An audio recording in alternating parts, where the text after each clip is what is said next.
Consolídanse cada vez máis as altas aspiracións do Lugo, que non tivo excesivos atrancos para derrotar ao Badaxoz. O primeiro tempo foi de quilates, aínda que na primeira ocasión tivo que ser Escalona o salvador. Logo de varios avisos, neste co protagonismo de Pita, non tardou en chegar o gol. Foi aos 26 minutos, nunha falta que botou Arroyo e rematou case ao unísono Belforti con Monti. O gol foi do primeiro, no día no que estreaba titularidade. O 2-0 chegou 6 minutos despois. O tanto resume a ideoloxía do Lugo: rápida recuperación de Monti, circulación axeitada e ocasión de gol. Iso sí, non sempre chega un disparo extraordinario como o de Marcos Rodríguez, que festexou do mellor xeito posible a súa recente paternidade. Gran gol para un primeiro tempo espectacular.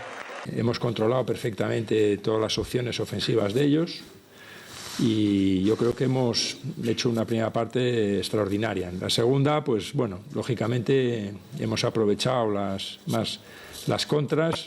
No segundo tempo, Badaxoz sacudiuse complexos e puxo en apuros ao Lugo, que, sen embargo, conseguiu ampliar diferenzas. Foi grazas a un penalti por mans do visitante Cardoso. Manu, o capitán, transforma o lanzamento no 3-0 aos 10 minutos do reinicio. O bo facer do Badaxoz obtivo un tardío premio aos 37 minutos, co gol de Grillé tras un rexeito. Un tanto que non mancha o triunfo dun Lugo que segue seducindo.